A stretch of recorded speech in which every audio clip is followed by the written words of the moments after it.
দেখছেন result out, আপনাদের সঙ্গে রয়েছি আমি ঋষিকেশ। রাজ্যে যে 6টি বিধানসভা কেন্দ্রের উপনির্বাচন হয়েছে তার ফলাফল আমরা জানতে পাচ্ছি আস্তে আস্তে, এবং ইতিমধ্যেই কিছুক্ষণ আগেও আপনাদের দেখাচ্ছিলাম যে নির্বাচন কমিশনের যে সাইট, সেই সাইটে তারা যে তথ্য দিয়েছে তাতে দেখা যাচ্ছে যে সিতাই কেন্দ্রে 40,000-এরও বেশি ভোটে এগিয়ে রয়েছেন তৃণমূল কংগ্রেসের প্রার্থী সঙ্গীতা রায়। সিতাই থেকেই রয়েছেন আমাদের প্রতিনিধি রবিউল, রয়েছে তার সাথে কথা বলবো।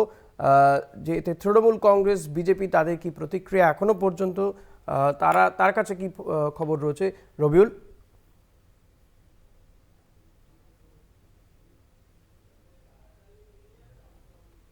খবর পরিবেশন করছি। এই ইতিমধ্যেই কিন্তু পঞ্চম রাউন্ড সিতাই বিধানসভা উপনির্বাচনের পঞ্চম রাউন্ডের ফলাফল কিন্তু ঘোষণা হয়ে গিয়েছে এবং পঞ্চম রাউন্ড শেষে দেখা যাচ্ছে তৃণমূল কংগ্রেসের যিনি প্রার্থী রয়েছেন সঙ্গীতা রায়, তিনি কিন্তু 60,000-এরও বেশি ভোটে এগিয়ে রয়েছেন। তোমাকে যদি এক্সাক্ট আমি ফিগার জানি, তাহলে পঞ্চম রাউন্ড গণনা শেষে তৃণমূল কংগ্রেস প্রার্থী সঙ্গীতা রায় তিনি পেয়েছেন 73,452 ভোট। অপরদিকে বিজেপি যিনি প্রার্থী রয়েছেন দীপক কুমার রায়, তিনি পেয়েছেন 12,959 ভোট। জাতীয় কংগ্রেসের যিনি প্রার্থী হরিহর সিংহ রায়, তিনি কিন্তু পেয়েছেন ভোট 1827, এবং বাম প্রার্থী অরুণ কুমার বর্মা তিনি পেয়েছেন 1301 ভোট। অর্থাৎ কংগ্রেস প্রার্থী তিনি কিন্তু এই মুহূর্তে পঞ্চম রাউন্ডের গণনা শেষে 60,493 ভোটে কিন্তু তিনি এই মুহূর্তে এগিয়ে রয়েছেন। একেবারেই বেলা 8:20 নাগাদ কিন্তু সিতাই বিধানসভা উপনির্বাচনের যে গণনা শুরু হলেও একেবারে শুরুর রাউন্ড থেকেই কিন্তু পাল্লা দিয়ে জাতীয় তৃণমূলের যিনি প্রার্থী রয়েছে সঙ্গীতা রায়, তার কিন্তু ভোটের মার্জিন ক্রমশ বেড়ে যাচ্ছে। প্রথম রাউন্ড শেষে তিনি যখন একেবারে 15,000 ভোটে তিনি লিড দিয়েছিলেন, এবং সেটাই পঞ্চম রাউন্ডে এসে কিন্তু 60,000 দাঁড়িয়েছে।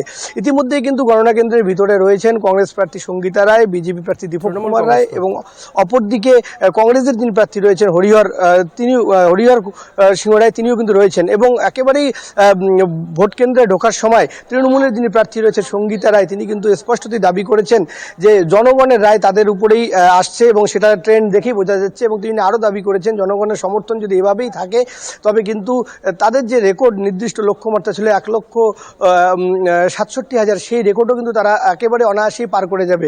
অপরদিকে গণনা কেন্দ্রের 100 মিটার বাইরে কিন্তু অপেক্ষমান রয়েছেন তৃণমূল কংগ্রেসের কোচবিহার জেলার যিনি সাংসদ রয়েছেন জগদীশ বসুনিয়া, তিনিও কিন্তু একই প্রতিক্রিয়া দিয়েছেন যে সাধারণ মানুষ যেভাবে একেবারেই দুহাত তুলে তৃণমূল কংগ্রেস প্রার্থীকে আশীর্বাদ করেছে, তাতে কিন্তু তাদের যে লক্ষ্যমাত্রা অর্থাৎ যে রেকর্ড, সেই রেকর্ড কিন্তু ছোঁয়া শুধুমাত্র সময়ের অপেক্ষা। একই সাথে কিন্তু বিজেপি প্রার্থী দীপক কুমার রায় এবং কংগ্রেস যিনি প্রার্থী রয়েছেন হরিহর সিংহ রায়, উভয়ই কিন্তু নির্বাচনের নামে প্রহসনের অভিযোগ তুলেছেন। বিজেপির স্পষ্টতই দাবি সাধারণ মানুষকে যেভাবে ভোট দিতে দেওয়া হয়নি, সাধারণ মানুষকে ঘরবন্দি করে রাখা হয়েছিল, তাতেই কিন্তু যে এই ভোটে তৃণমূল কংগ্রেসের যে মার্জিন বাড়বে সেটাকে স্পষ্টতই। তবে বিজেপি প্রার্থীর আরও দাবি যদি সাধারণ মানুষ ভোট দিতে পারতো তাহলে কিন্তু এই আসনে কিন্তু এই একেবারেই চিত্রটা ঘুরে যেত। তবে তোমাকে জানিয়ে রাখি, শুধু সিতাই নয়, ইতিমধ্যেই কিন্তু রাজ্যের যে বাকি 5টি আসনে, সিতাই সহ যে 6 আসন টোটাল উপনির্বাচন হচ্ছে, সবটাতেই কিন্তু তৃণমূল কংগ্রেস এগিয়ে রয়েছে। তবে বিধানসভার উপনির্বাচনে ইতিমধ্যে অনেক ধন্যবাদ। আবারও পরবর্তীতে তোমার সঙ্গে আমরা কথা বলবো, আপডেট নেব। আপনারা মেদিনীপুরের ছবি এই মুহূর্তে দেখতে পাচ্ছেন, সেখানে রীতিমতো আবির খেলা শুরু হয়ে গেছে তৃণমূল কংগ্রেসের প্রার্থীর সমর্থনে। কিছুক্ষণ আগে নির্বাচন কমিশনের দপ্তর থেকে আমাদের প্রতিনিধি সত্যসুন্দর ভট্টাচার্য জানাচ্ছিলেন মেদিনীপুরে 6,000-এরও বেশি ভোটে এগিয়ে রয়েছেন তৃণমূল কংগ্রেস প্রার্থী। তবে এই মুহূর্তে সেই মার্জিনটা নিশ্চয়ই আরও বেড়েছে, এবং তৃণমূল কংগ্রেস প্রার্থী তিনি জিতেই গিয়েছেন সুজয় হাজরা, এমনটা ধরে নিয়ে কিন্তু ইতিমধ্যে তারা উৎসব শুরু করে দিয়েছেন। নৈহাটিতেও কিন্তু এগিয়েছিলেন তৃণমূল কংগ্রেসের প্রার্থী। শেষ পাওয়া খবর অনুযায়ী এই মুহূর্তে সেখানকার কি রেজাল্ট জানবো আমাদের প্রতিনিধি কাছ থেকে। শুভজিৎ সিং রয়েছেন আমার সঙ্গে। শুভজিৎ, মার্জিন কত বাড়লো নাকি কিছুটা কমলো এবার? দেখো মার্জিন বাড়ার ক্ষেত্রে তো অবশ্যই, কিন্তু অত্যাধিক মার্জিন রয়েছে এই মুহূর্তে। 35,300-র বেশি ভোটে এগিয়ে রয়েছে নৈহাটি বিধানসভা উপনির্বাচনে তৃণমূল কংগ্রেস প্রার্থী সনদ দে।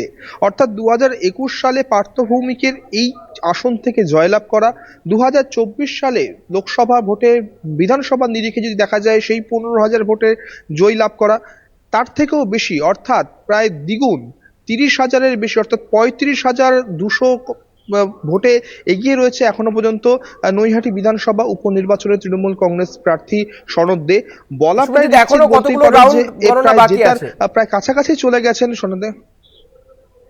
দেখো এখনো পর্যন্ত 7 রাউন্ড গণনা হয়েছে, এখনো 3 রাউন্ড বাকি রয়েছে গণনা হওয়ার। তবে 35,000-এর যে ব্যবধান সে কমাতে পারবেন না বলেই যা বোঝা যাচ্ছে এখনো পর্যন্ত এই গণনা কেন্দ্রে। বাইরে তৃণমূল কংগ্রেসের যারা প্রার্থীরা রয়েছে, তৃণমূল কংগ্রেসের যারা কর্মীরা রয়েছেন, তারা কিন্তু ইতিমধ্যে আবির খেলা শুরু করেছেন। কারণ সনদদেব যখন এই গণনা কেন্দ্রে আসছিলেন তখনই জানিয়েছিলেন যে এবারের যে নির্বাচন, উপনির্বাচন, তিনি 50,000-এর কাছাকাছি ভোটে জয়লাভ করবেন। প্রায় সেই দিকেই কিন্তু এক ধাপ প্রায় এগিয়ে রয়েছে বলতে পারো তুমি। এই মুহূর্তে বাইরের যে চিত্রটা রয়েছে এখনো পর্যন্ত, যে আবির খেলায় মেতে উঠেছেন তৃণমূল কংগ্রেসের যারা কর্মী সমর্থকরা, তারা বলেছিলেন যে যেভাবে ব্যারাকপুর লোকসভা কেন্দ্রের প্রাক্তন সাংসদ অর্জুন সিংকে তারা হারিয়েছিলেন এই নৈহাটি বিধানসভা থেকে, ঠিক একইভাবে কিন্তু এই নৈহাটি বিধানসভার উপনির্বাচন থেকে বেশি ভোটে জেতাবেন নৈহাটির যে তৃণমূল কংগ্রেস প্রার্থী সনদ থেকে। সব মিলিয়ে বলা যেতে পারে এখনো পর্যন্ত ট্রেন্ডে রয়েছে তৃণমূল কংগ্রেসের জেতা, এখনো পর্যন্ত এগিয়ে রয়েছে তৃণমূল কংগ্রেস। তবে সময় যত আরো এগোবে, কারণ বেশি আর সময় বাকি নেই, মাত্র 3 রাউন্ড বাকি রয়েছে। এই 3 রাউন্ড বাকিতে এখন এই 35,000 থেকে ব্যবধান 50,000-এ দাঁড়ায় কিনা সেটাও কিন্তু যেমন দেখার বিষয় রয়েছে। অপরদিকে বিজেপির যে এই পরাজিত হওয়ার যে অবস্থা, সেই মুহূর্তে বিজেপির এখনো পর্যন্ত কিন্তু কোনো বুথ এজেন্ট বুথ ছেড়ে কিন্তু এই কাউন্টিং জোন থেকে কিন্তু তারা বেরোয়নি। অতি সুষ্ঠুভাবে ভিতরে জয় বাংলা স্লোগান হচ্ছে, স্লোগানের মধ্যে দিয়ে কিন্তু এই মুহূর্তে কাউন্টিং এগিয়ে রয়েছে। পুলিশের নিরাপত্তা যেমন রয়েছে, কেন্দ্রীয় বাহিনীর নিরাপত্তা রয়েছে, সব মিলিয়ে বলা যেতে পারে তৃণমূল কংগ্রেস নৈহাটি বিধানসভা কেন্দ্রে জয়ের দিকে এক ধাপ এগিয়ে রয়েছে। ঋষিকেশ দা। ধন্যবাদ শুভজিৎ। কথা বলছিলাম আমাদের প্রতিনিধি শুভজিৎ সিং এর সঙ্গে, এবং শুভজিৎ যেমনটা বললো যে ইতিমধ্যে নৈহাটিতেও আবির খেলা শুরু হয়ে গিয়েছে। অর্থাৎ একদিকে মেদিনীপুরে সুজয় হাজরা, নৈহাটিতে সনদ দে। তবে শুধুমাত্র এই দুজন কেন, যে 6টি কেন্দ্র উপনির্বাচন হয়েছে 6টি কেন্দ্রেই তৃণমূল কংগ্রেস প্রার্থীরা এগিয়ে রয়েছেন এখনো পর্যন্ত, যে খবর আমরা পাচ্ছি, এবং প্রত্যেকেরই ব্যবধান বাড়বে এমনটাই তারা প্রার্থীরা আশা করছেন। অপরদিকে যদি দেখা যায় ঝাড়খণ্ড এবং মহারাষ্ট্রে এখনো পর্যন্ত এনডিএ 191টি আসনে এগিয়ে রয়েছে, ইন্ডিয়া 83টি আসনে এগিয়ে রয়েছে মহারাষ্ট্রে, ঝাড়খণ্ডে 40টিতে ইন্ডিয়া, এনডিএ 38টিতে এগিয়ে রয়েছে। এই ঝাড়খণ্ডে দেখা যাচ্ছে এবার কিন্তু ঝাড়খণ্ডে এগিয়ে গিয়েছে ইন্ডিয়া জোট। রাজ কি বলবেন? এবং অপরদিকে যদি বলি আমরা ওয়েনাডে, সেখানেও কিন্তু প্রিয়াঙ্কা গান্ধী তিনি এগিয়ে রয়েছেন। দেখুন রাজ্যের যে অবস্থা, ঝাড়খণ্ডে কিন্তু এবার একটু ট্রেন্ডটা উল্টে গিয়েছে, মানে কিছুটা চেঞ্জ হচ্ছে। আপনি যেটা বলছেন ওটা কিছুক্ষণ আগে অবধি ছিল, কিন্তু এই মুহূর্তে আমি কন্টিনিউয়াসলি রেজাল্ট চেক করছি, এখানে এবার কিন্তু ওটা ঘুরে গেছে, মানে 40তে হাড্ডাহাড্ডি একটা লড়াই আছে। ঠিক আছে, হাড্ডাহাড্ডি লড়াই হওয়া উচিত গণতন্ত্রের পক্ষে, এবং আমার মনে হয় যে গণতন্ত্রকে যদি শক্তিশালী করতে হয় তো এইভাবেই যেন ভোটে লড়াই হোক, মানে ইস্যু বেসড লড়াই যদি হয় সেটা খুব ভালো জিনিস। কিন্তু কোথাও না কোথাও এই রাজ্যে যদি আমরা দেখি তো তারা 40,000 45,000 হয়তো 1 লক্ষ মার্জিন ছাড়িয়ে যাবে। তো তাদের প্রত্যেকটা বুথ থেকে তারা মার্জিন বাড়ানোর জন্য, যে যত বেশি মার্জিন দিতে পারবে সে তত বড় নেতা হতে পারবে এবং তত বড় সে তোলাবাজ হতে পারবে। এটাই তৃণমূলের বর্তমানের মানে ওই ফ্যাক্টরগুলো যে আছে, কত বড় নেতা হবে মাপকাঠিটা এটাই ঠিক করে দেওয়া হয়েছে। তাই কি আমার কথা হলো যে একটা আমি একটু বলিনি, আমায় বলতে বলেছি গণতন্ত্র জয়ী হয়েছে। বিরোধীরা যদি এত মানে জনবিচ্ছিন্ন থাকে, বিরোধীরা যদি মানুষের তাদের যদি কোনো সংগঠন না থাকে, তাহলে ভোটে হারার পর থেকে কি করবে? এটা কান্নাকাটি করে কি লাভ? আমার কথা হলো আজকে কেন্দ্রীয় বাহিনী দিয়ে, আচ্ছা কেন্দ্রীয় বাহিনী দিয়ে কেন্দ্রীয় নির্বাচন কমিশন নির্বাচন করছে, 21-এ হারছো, 24-এ হারছো, 200 পার বরাবরে 77-এ গিয়ে আটকে যাচ্ছ, সেই বিধায়কগুলোকেও ধরে রাখতে পারছো না। তারপরে মানে এখানে বলছে 35-এর বেশি পাবে মানে লোকসভা নির্বাচনে, সেখানে গত বছরের চেয়ে এত খারাপ রেজাল্ট করছো। তাহলে বিজেপি তো নিজেদের ভাবনাটা করতে হবে যে কি করছে। আজকে সিপিএম কংগ্রেসের নিজেদের ভাবনাটা করবে, আজকে তৃণমূল কংগ্রেসের, আজকে আমি একটা আচ্ছা মানুষ ভাবনা চিন্তা করছে, তার রিফ্লেকশন এটা। আমার বক্তব্য হলো যে না ঠিক আছে পঞ্চায়েত ভোটের পরে লোকসভা নির্বাচন হয়েছে, আরে লোকসভা নির্বাচন হয়েছে, থামো না বিজেপি কোথায় লাভ আছে, কত ভোট বাড়িয়েছে, আমরা ভোট পার্সেন্টেজ দেখেছি, সেখানেও বিজেপির কমেছে। আমার এবং রাজ, আমি ভোটে পরে পঞ্চায়েত ভোটেও ওই শাসক দলের বিরুদ্ধে সবচেয়ে বেশি গুণ হয়েছে তৃণমূল, সবচেয়ে বেশি গুণ হয়েছে তৃণমূল কংগ্রেস, সবচেয়ে বেশি গুণ হয়েছে তৃণমূল কংগ্রেস।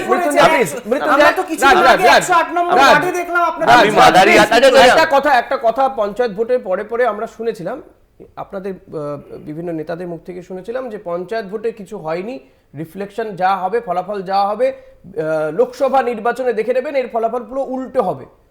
এটা আপনাদের দলের নেতাদেরকে অনেককে বলতে শুনেছিলাম, কিন্তু দেখা গেল লোকসভা ভোটেও আগের বারেও যা আসন পেয়েছিলেন তার থেকেও আসন কমে গিয়েছিল এবার আমি পুরোটাই কি সন্ত্রাসের। আমি একটা জিনিস বলে দিই, মাদারিহাটে যেখানে বিজেপির জেতা আসন প্রায় 58% বিজেপির প্রার্থী গতবার ভোট পেয়েছিল, সেইখানে আমাদের তৃণমূল কংগ্রেসের ভোট পার্সেন্টেজ ছিল 37%। এখনো অবধি খবর পাচ্ছি প্রায়, আপনাদের যেটা ইলেকশন কমিশনের রিপোর্টটা দেখাচ্ছে সেটা তো সেকেন্ড রাউন্ডের পরে, আমরা যেটা এখন অবধি খবর পাচ্ছি 16,000 ভোটে আমাদের প্রার্থী এগিয়ে গেছে। আরে বিজেপির জেতা আসনে মানুষ একবার ভুল করছে, সেখানে ফিরে আসছে আমাদের দিকে। বিজেপির নিজেদের জেতা আসন লোকসভা হোক বিধানসভা হোক কোনোটা ধরে রাখতে পারছে না, বিজেপির সংগঠন নেই। মানুষকে ভুল বুঝিয়ে ধর্মের আফিন খাইয়ে কিছুদিন মানুষকে ভুলিয়ে রেখেছিল, মানুষ আবার তৃণমূল কংগ্রেসের দিকে আচ্ছা আমাদের শূন্য হয়ে যাবে। আচ্ছা ততদিন বিজেপিটা কি থাকবে কেন্দ্রে? ততদিন বিজেপি থাকবে থাকবে না। আরে তৃণমূল কংগ্রেস কেতনের কাছে আসি, দুজনের কেতনের কাছে আসি। কেতন কিভাবে দেখছেন? প্রিয়াঙ্কা গান্ধী বাদ্রাও এগিয়ে রয়েছেন। তৃণমূল আর বিজেপির প্রতিনিধি যে কথাটা বলছেন, ঠিক কথাটা ওরকমই আমি অ্যাড করছি যে উনি বললেন না যে ততদিন কেন্দ্রে থাকবেন, আপনি থাকবেন, ব্যাপারটা ঠিক তাই। যতদিন বিজেপি কেন্দ্রে আছে ততদিনই তৃণমূলের এখানে চলছে, আর যতদিন এ রাজ্যে তৃণমূল বিজেপিকে খাইয়ে দাইয়ে মোটামুটি জিয়ে রেখেছে, এই জন্যই তৃণমূলের বাজারটা চলছে। 21-এর ভোটে আমরা দেখেছি যে যেরকম একটা সাম্প্রদায়িক মেরুকরণ ঘটেছে, সেটা যদি বিজেপি না হতো, বিজেপির যদি এতটাই অ্যাগ্রেসিভ যদি মানে সিএনআরসি নিয়ে যদি ক্যাম্পেইনটা না করতো, তাহলে হয়তো তৃণমূলের যে বিধায়ক সংখ্যা ছিল আরো বেড়ে গেছে, বাড়তো না। তো এই জন্য এখানে এই রাজ্যে তৃণমূল বিজেপি উভয় দলই আজকে মহারাষ্ট্রে নির্বাচন হচ্ছে, কংগ্রেস 101টা আসনে প্রার্থী দিয়েছে, সেখানে যদি কংগ্রেস বিজেপিকে না হারাতে পারে, ওখানে তো তৃণমূল কংগ্রেস নেই, তাহলে দায়িত্বটা কংগ্রেসকে নিতে হবে, কংগ্রেসকে বুঝতে হবে। বিজেপিকে হারতে গেলে যদি কংগ্রেস বড় দল হয় ইন্ডিয়া শরিকের, কংগ্রেসের নিজেদের মধ্যে ভাবুক, কংগ্রেস পর্যালোচনা করুক কেন হারাতে পারছে না। সেটা আমরা যা করণীয় শুধুমাত্র চ্যানেলে বলতে বড় বড় কথা বললে হয় না, সেখানে দায়িত্ব নিতে হয়। 101টা আসনে লড়ছো এমবি এর হয়ে, তোমরা হাইয়েস্ট প্রার্থী দিয়েছো মহারাষ্ট্রে, তোমরা আজকে এনসিপি মানে শরদ পাওয়ার গোষ্ঠীর চেয়ে বেশি আসন দিয়েছো, উদ্ধব ঠাকরের চেয়ে বেশি আসন দিয়েছো।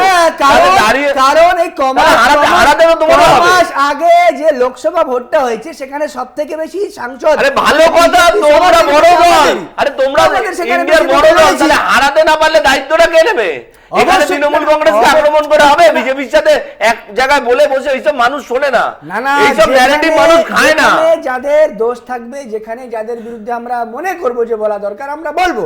আপনারা তো ঠিক করে দেবেন না, নিশ্চিতভাবে বলো। বিজেপির সাথে সংসার করা একটা পার্টি, তারা যদি আমাদেরকে এইটা তোমাদের রাহুল গান্ধী আর সোনিয়া গান্ধীকে, তোমাদের রাহুল গান্ধী সোনিয়া গান্ধীকে বলতে বলো, অবশ্যই আমাদের বোঝাতে পারছো না কেন? সেখানেও অক্ষমতা। আরে সেটা যেটা তোমরা বলছো এখানে পশ্চিমবঙ্গে দাঁড়িয়ে, সেটা তোমাদের কেন্দ্রের নেতৃত্বকে বলতে পারো তৃণমূল কংগ্রেস সম্বন্ধে এই স্ট্যান্ডটা। আরে বলবে না কেউ, আমরা বলবে না কেউ, জানে। আরে মমতা বন্দ্যোপাধ্যায় 3বারের মুখ্যমন্ত্রী, 7বারের সাংসদ, 4বারের ক্যাবিনেট মিনিস্টার। মমতা বন্দ্যোপাধ্যায়ের সাথে অন্যদের তুলনা হবে না এই মুহূর্তে। যারা আজকে সারা ভারতবর্ষের মানুষ, সারা ভারতবর্ষের মানুষ যারা পলিটিক্স করছে, যে কোনো দলের যত বড় রাজনীতিবিদ হোক, মমতা বন্দ্যোপাধ্যায়ের সাথে এক্সপিরিয়েন্সে কেউ নেই। এবং মমতা বন্দ্যোপাধ্যায় তৃণমূল কংগ্রেসটাকে যেইভাবে নিয়ে যাচ্ছে বিজেপি বিরোধিতা, সারা ভারতবর্ষের মানুষ সেটাকে স্যালুট করছে, ইভেন তোমাদের কেন্দ্রীয় নেতৃত্ব অব্দি মানছে। তাই তুমি এখানে বসে বা রাজ্য নেতৃত্ব প্রদেশ কংগ্রেস কি বলছে, পশ্চিমবঙ্গ বেঁচে তৃণমূল কংগ্রেস ভাবেও না। আগে 1% ভোট পাও, 2% ভোট পাও। আপনারা আঞ্চলিক দল, আপনাদের অস্তিত্ব বাংলাদেশ আঞ্চলিক দল, পশ্চিমবঙ্গে অবশ্যই এখানে আপনার এখতিয়ার বাংলাটা বিজেপিকে হারাচ্ছি। তুমি মহারাষ্ট্রে, তুমি এত বড় দল মহারাষ্ট্রে হারাতে পারছো না, আমি তো বাংলায় হারাচ্ছি বারবার, আমরা বারবার হারাচ্ছি বাংলায়, আমরা 19-এ হারাচ্ছি, হারাচ্ছ কোথায় তোমরা?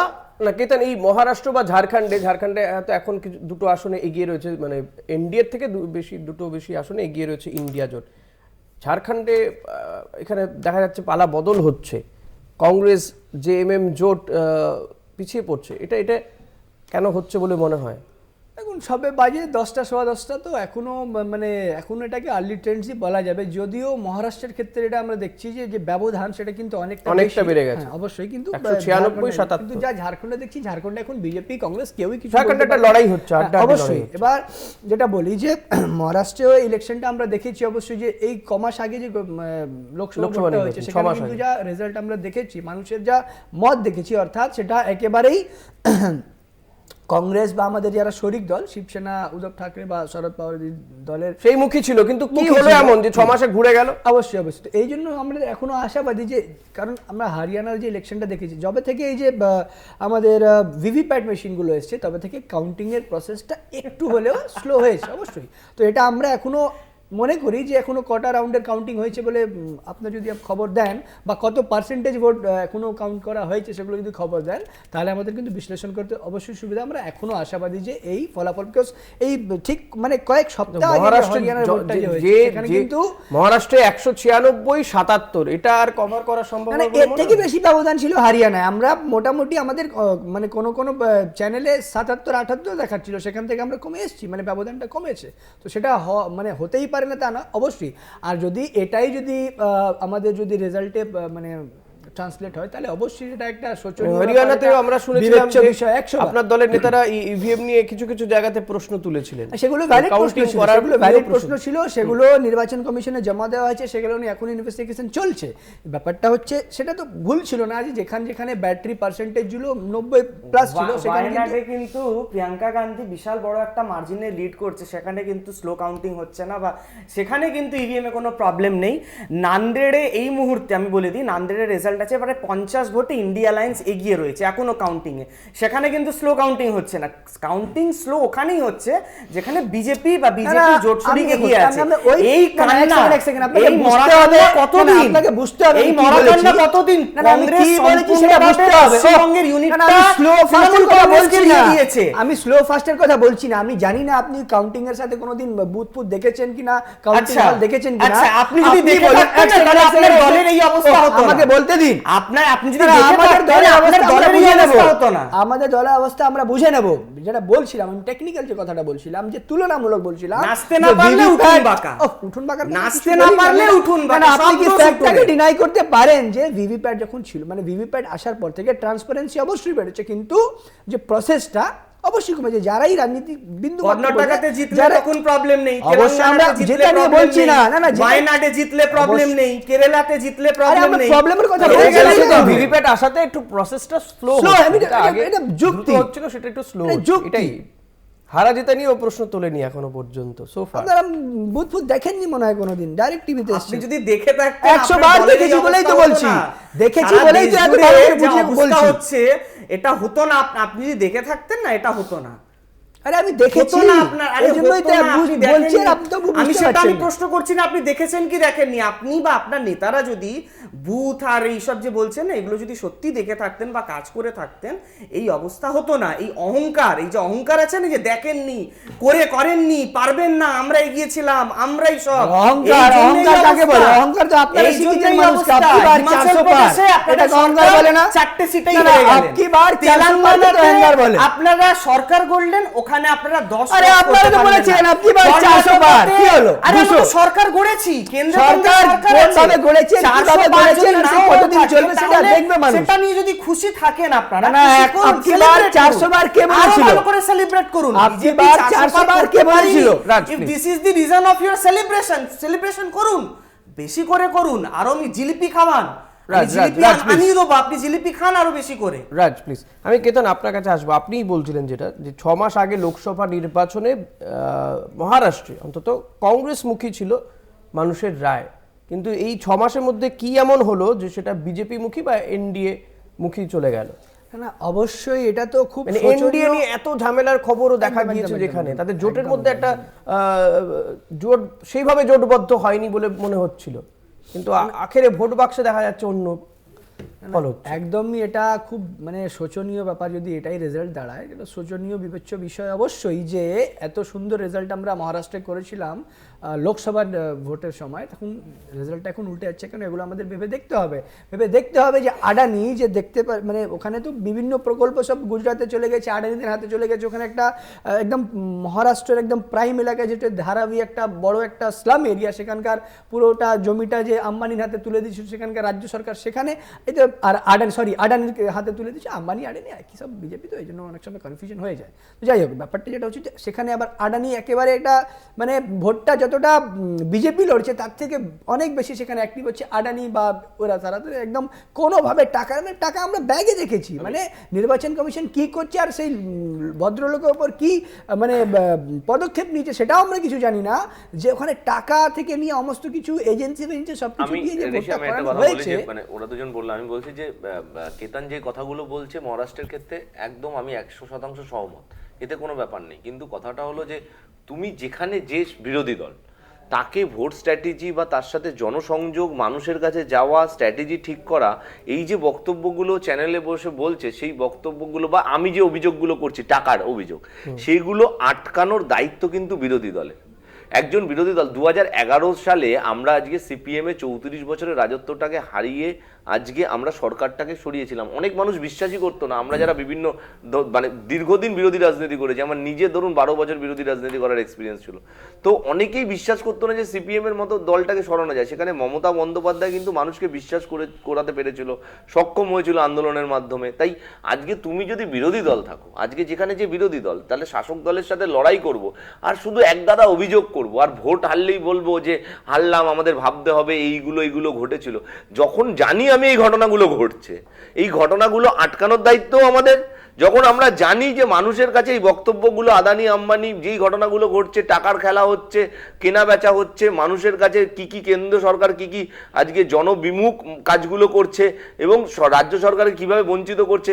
আমরা তো পঞ্চায়েতের নির্বাচনের আগে তুমি দেখে থাকবে যে এই স্ট্র্যাটেজির কারণে আমরা কিন্তু অভিষেক বন্দ্যোপাধ্যায় মানুষের কাছে গেছে পঞ্চায়েত নির্বাচনের কাছে আগে গিয়ে, সেখানে দাঁড়িয়ে কেন্দ্রের যে বঞ্চনা, আবাস যোজনা হোক বা 100 দিনের কাজের হোক, মানুষের কাছে গিয়ে বলেছে, শুধু বলেনি, ঘুরে বেড়ায়নি। তারপরেও আমাদের ব্লক স্তরের প্রত্যেকটি জায়গায় ছোট স্ট্রিট কর্নার করে মানুষের ঘরে গিয়ে আমরা বলেছি যে এই টাকাটা এই কারণে কেন্দ্র সরকার দিচ্ছে না, এই মেকানিজমটা আমাদের আছে, এই কর্মীটা আমাদের কাছে আছে। তো শাসক দল হিসাবে কেন্দ্রের বঞ্চনাকে তুলে ধরতে হবে। আজকে যদি কেতানরা বলে যে ভোট হারলেই এই অভিযোগ এবং ভোটের পরে বলে আমরা ভাবছি, আমরা পর্যালোচনা করছি, এই সংযোগ নেই। এটা বারবার প্রমাণ হচ্ছে যে কংগ্রেস ভালো ফল করুক, আজকে পশ্চিমবঙ্গের বাইরে যেখানে কংগ্রেস শক্তিশালী, যেটা আমি কেতানকে বলছিলাম, কংগ্রেস মহারাষ্ট্রে 101টা আসনে লড়ছে, কংগ্রেস ভালো ফল করলে তো ইন্ডিয়া জোটের লাভ। আমরা তো সেখানে আমরা বারবার বলছি কংগ্রেস ভালো ফল করুক, আজকে যদি সেখানে কংগ্রেস পারফর্মটা না করতে পারে তাহলে বিজেপিকে হারাবো কি করে? এখানে বসে যদি আমি তৃণমূলের সাথে কার কি যোগাযোগ আছে, পুরনো ইতিহাস ঘেটে নিয়েছে, এগুলো নিয়ে রাজনীতি হয় না ঋষিকেশ। এগুলো রাজনীতি করতে গেলে তোমার কর্মী সংখ্যা বাড়াতে হবে, মানুষের সাথে জনসংযোগ করতে হবে। রাজনীতিতে এখন বদলে গেছে সিস্টেমটা, এখন 24/7 হয়ে গেছে। মানে বিভিন্ন, দেখো তুমি যেইভাবেই হোক, যেই ফর্মেই হোক, তুমি সোশ্যাল মিডিয়া বলো হোক, বিজেপির আইটি সেল হোক, পাল্টা লড়াইটা যদি তুমি বিজেপির সাথে, বিজেপির হিউজ মানি আছে, হিউজ পাওয়ার, আমি সেগুলো নিয়ে আলোচনা করে আমি কি করব? আমি যদি সেগুলো আটকাতেই না পারি, আমি যদি বারবার নির্বাচনে ফেল করি, তাহলে এটা হবে না। এইগুলো নিয়ে শুধুমাত্র পর্যালোচনা হবে আর ভোটে হারার পরে আমি একগুচ্ছ অভিযোগ করব, যেটা পশ্চিমবঙ্গের ক্ষেত্রে বিরোধী দলগুলো করে। ওই একগুচ্ছ অভিযোগ নিয়ে হবে না, জনসংযোগ করতে হবে। কিভাবে দেখছো যে এই যে এটা তো ঠিকই যে কথা বলছে মৃত্যুঞ্জয় কিছুটা, যে এই কর্মী সংখ্যাই সেভাবে কংগ্রেসের নেই, কারণ বহু নেতারাই চলে যাচ্ছে হয় তৃণমূল কংগ্রেসে এই রাজ্যের ক্ষেত্রে, অন্য রাজ্যের ক্ষেত্রে বিজেপির ঘরে গিয়ে আশ্রয় নিচ্ছে, তাদের সঙ্গে তাদের একটা অনুগামীরাও চলে যাচ্ছে। এটা কি কংগ্রেসকে যথেষ্ট সমস্যায় ফেলছে? একদম মহারাষ্ট্র নিয়ে আলোচনা হচ্ছে, সেখানে মৃত্যুঞ্জয় দা যে কথাগুলো বললেন, মানে মোটামুটি মনে হলো যে বিজেপির প্রতিনিধি বললেও হয়তো এই সব বলতেন। এক সেকেন্ড, আমি বিজেপিকে হারানোর কথা বললাম কেতান? না 100 বার আমি আপনাকে বলছি না, আপনার মাঝে তো আমি বলিনি, আপনি বলবেন, আমাকে কাউন্টার করবেন। এবার উনি কতগুলো শব্দ যেগুলো ইউজ করলেন, এটা মেকানিজম। এবার এই মেকানিজমটা যেটা আমরা দেখি যে বাংলার ক্ষেত্রে যদি আমি দেখি তো বিরোধীদের যে মেকানিজম সেটাতেও একেবারে সরকার তো মানে এখানে তো মাননীয় বলেই দিয়েছেন যে আমরা বিরোধী শূন্য একটা বাংলা করতে হবে। আর আপনি বলুন এই গণতন্ত্রে যারা বাস করে, গণতন্ত্রে যারা বিশ্বাসী বা গণতন্ত্রের মাধ্যমে যারা মুখ্যমন্ত্রী হয়েছে বা যারা মসনদে বসেছে, তাদের যদি মুখের এটা কথা হয়, তাদের যদি এটাই নীতি হয়, তাদের যদি এটাই স্ট্র্যাটেজি হয়, তাদের যদি এটাই প্রকল্প হয়, সরকারি প্রকল্প যে আমাকে বিরোধী শূন্য করতে হবে, একটা পঞ্চায়েতে একটাও যদি বিরোধী মেম্বার থাকে তাকে কোনো রকমভাবে কেস দিয়ে কোনো রকম প্রলোভন দিয়ে বা ভাঙিয়ে নিয়ে তাদের দলে মিলিয়ে নিতে হবে। রাজ্যে যদি একটাও মিউনিসিপ্যালিটি বা দুটো মিউনিসিপ্যালিটি যদি বিরোধী দল হয় সেটাকে কোনোভাবে খুন করে হলেও সেটাকে নিজেদের করে নিতে হবে। এইটা যদি সরকারের টেন্ডেন্সি থাকে, আপনি কর্মী সংখ্যা নিয়ে কথা বলছেন, প্লিজ বলবেন।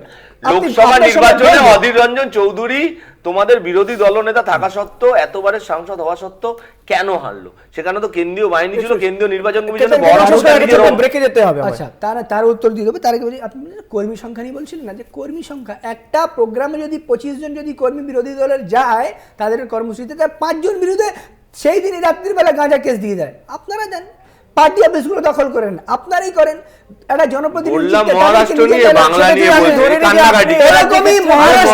মহারাষ্ট্র এরকম দল ভাঙানোর খেলা আমরা দেখছি, টাকার বিনিময়ে অন্য এজেন্সির ভয় দেখিয়ে আমরা দেখেছি। আর কংগ্রেস এগুলো আটকাতে পারবে না, সক্ষম না। একটা ছোট বিরতিতে যেতে হবে কেতন, আবারও আসবো এই আলোচনাতে এবং বিভিন্ন কেন্দ্রের আপডেটও আপনাদের সামনে তুলে ধরবো। একটা ছোট্ট বিরতির পর সঙ্গে থাকবেন।